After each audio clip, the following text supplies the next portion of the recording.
Halo, perkenalkan saya Selviana Matafani dari Fakultas Kesehatan Masyarakat Universitas Airlangga PSDKU di Banyuwangi. Dengan NIM 1018115350013. Melalui video ini, saya akan sedikit memaparkan hasil karya tulis ilmiah saya sebagai persyaratan untuk menjadi mahasiswa berprestasi di Fakultas Kesehatan Masyarakat. Semoga dengan video ini bisa menambah wawasan dan ilmu pengetahuan bagi penonton. Terima kasih. Stunting adalah kondisi gagal tumbuh pada anak balita akibat dari kekurangan gizi kronis yang terjadi dalam kurun waktu yang cukup lama, sehingga hal ini mengakibatkan anak memiliki tubuh lebih pendek dibandingkan anak seusianya. Kekurangan gizi bisa terjadi sejak anak berada dalam kandungan dan atau pada masa awal setelah anak dilahirkan. Akan tetapi, kondisi stunting biasanya baru nampak setelah anak berusia 2 tahun. Stunting, jika tidak ditangani dengan cepat dan tepat, akan berdampak buruk pada kesehatan dan tumbuh kembang anak. Dalam jangka pendek, stunting dapat mengakibatkan terganggunya perkembangan kognitif, motorik, dan verbal, terganggunya perkembangan fisik, dan terganggunya metabolisme dalam tubuh anak sehingga meningkatkan angka kesakitan dan kematian. Sedangkan dampak stunting dalam jangka panjang yaitu menurunnya kemampuan kognitif dan prestasi belajar, menurunnya sistem kekebalan tubuh sehingga anak mudah sakit, dan beresiko tinggi untuk menderita penyakit diabetes, obesitas, penyakit jantung, dan lain-lain, serta menurunnya produktivitas dan kualitas kerja yang tidak kompetitif yang akan mengakibatkan pada rendahnya produktivitas ekonomi di suatu negara. Hasil riset kesehatan dasar atau biasa disebut Riskesdas tahun 2007 menunjukkan prevalensi stunting di Indonesia sebesar 36,8%. Pada tahun 2010 terjadi sedikit penurunan prevalensi menjadi 35,6%. Namun prevalensi stunting kembali meningkat pada tahun 2013 yaitu menjadi 37,2%. Berdasarkan hasil pemantauan status gizi atau biasa disebut PSG tahun 2015, prevalensi stunting di Indonesia sebesar 29%. Angka ini mengalami penurunan pada tahun 2016 yaitu menjadi 27,5%. Namun kembali meningkat menjadi 29,6% pada tahun 2007. Dari hasil riset tersebut, rata-rata prevalensi stunting di Indonesia masih di atas 30%. Artinya, ada 3 balita stunting dari 10 balita yang dilahirkan di Indonesia. Dunia saat ini sedang memasuki era revolusi industri 4.0, di mana teknologi menjadi sasaran utama dalam perkembangan global. Pada dasarnya, revolusi industri 4.0 merupakan kombinasi antara kemajuan manusia dan teknologi. Hal ini juga disebabkan dengan adanya perubahan gaya hidup generasi milenial yang begitu cepat dan fluktuatif. Akibatnya adanya perkembangan teknologi informasi, robotika, transportasi, dan komunikasi yang sangat pesat. Dengan demikian, setiap negara dituntut untuk merespon perubahan era digitalisasi secara integratif dan komprehensif. Menurut Asosiasi Penyedia Jasa Internet Indonesia, pada tahun 2019, pengguna internet di Indonesia mencapai 171,17 juta orang atau sekitar 64,8% dari total jumlah penduduk Indonesia. Hal ini menunjukkan bahwa kondisi masyarakat Indonesia melek teknologi.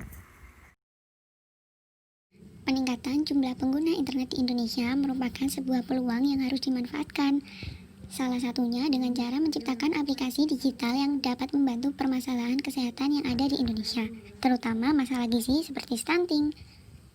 Pada saat ini, kondisi Indonesia dengan adanya revolusi teknologi digital memberikan peluang untuk aplikasi digital Si Rais agar dapat memberikan pengaruh yang signifikan dalam penurunan angka permasalahan stunting di Indonesia. Aplikasi Si Rais dibuat dengan tujuan untuk membantu menekan angka kejadian stunting di Indonesia. Sasaran utama pengguna aplikasi Si Rais ini adalah ibu hamil dan ibu menyusui. Karena waktu yang optimal untuk menekan angka kejadian stunting yaitu pada 1000 hari pertama kehidupan atau mulai awal kehamilan hingga anak berusia 2 tahun. Ada beberapa konten dalam aplikasi Si Rais ini yang bisa bermanfaat untuk melakukan pencegahan stunting, seperti 1. Jadwal menu makanan yang harus dimakan oleh ibu selama masa kehamilan dan menyusui. Pada aplikasi ini, setiap harinya akan ada rekomendasi menu sehat yang bervariasi, bergizi, dan berimbang yang nantinya diharapkan bisa menjadi referensi bagi ibu untuk memasak guna memenuhi kebutuhan gizi baik bagi ibu, anak, maupun keluarga.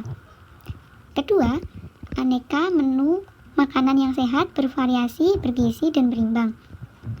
Selain menyajikan rekomendasi aneka menu makanan yang sehat, bergizi, bervariasi, dan berimbang, pada aplikasi ini juga menyajikan aneka resep makanan beserta video animasi tutorial cara mengelola makanan dengan baik dan benar yang disajikan melalui video tutorial yang diperankan oleh tokoh dalam aplikasi ini, yaitu Chef Raisa. Ketiga, pada aplikasi ini juga menyajikan artikel-artikel terkait gizi, stunting, kesehatan ibu dan anak, dan kesehatan lainnya. Artikel-artikel yang kami muat adalah artikel yang diintegrasikan dengan sumber-sumber yang valid seperti Hello Doc, Halo Dokter, dan lain-lain. Dan akan kami update setiap 3 hari sekali. Harapannya dengan adanya artikel-artikel tersebut dapat meningkatkan pengetahuan ibu terkait gizi, stunting, dan kesehatan ibu dan anak, ataupun kesehatan lainnya. Keempat, jadwal menyusui dan pemberian MPASI pada anak. Pada aplikasi ini, setiap pagi hari akan muncul notifikasi berupa jadwal menyusui dan pemberian MPASI pada anak. Notifikasi ini juga akan berbunyi pada jam-jam menyusui dan pemberian MPASI sesuai dengan jadwal yang telah ditentukan. Selain itu, ibu juga dapat mengatur ulang jadwal tersebut sesuai dengan keinginan ibu. Kelima, jadwal pemeriksaan kandungan dan jadwal imunisasi pada anak, di mana jadwal ini langsung terhubung dengan fasilitas kesehatan tingkat pertama di tempat ibu memeriksakan kandungan atau tempat imunisasi anaknya. Nantinya, 1 hari sebelum jadwal melakukan pemeriksaan kandungan ataupun hari di mana anak harus diimunisasi, aplikasi ini akan memunculkan notifikasi H-1 pengingat bagi ibu, dan pada hari H pukul 6.00 notifikasi tersebut akan muncul kembali sebagai pengingat ibu. Keenam, hasil pengukuran antropometri pada anak setiap bulannya di mana aplikasi ini diintegrasikan ke puskesmas di daerah pengguna tinggal. Sehingga dengan hal tersebut diharapkan ibu dapat memantau tumbuh kembang anaknya dan membantu ibu dalam melakukan deteksi dini secara mandiri pada anak untuk menghindari terjadinya stunting.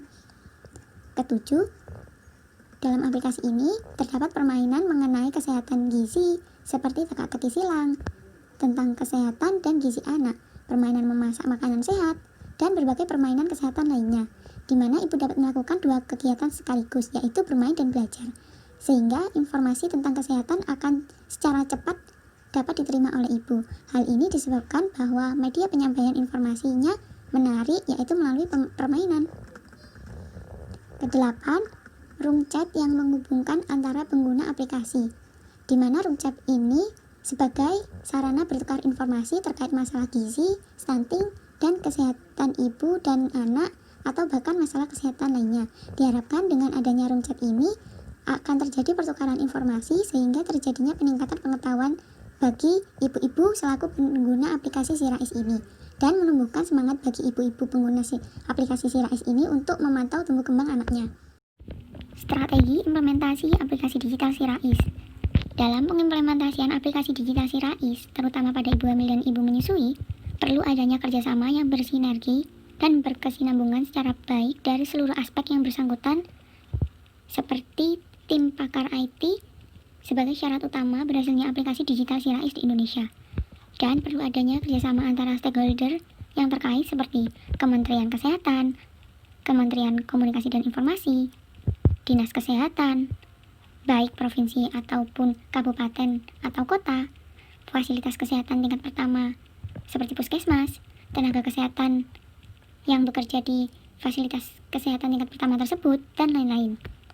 Sehingga diharapkan aplikasi digital Si Rais ini dapat membantu dalam menurunkan masalah stunting di Indonesia dan dapat mewujudkan tujuan pembangunan Global Sustainable Development Goals atau biasa disebut SDGs pada tahun 2030.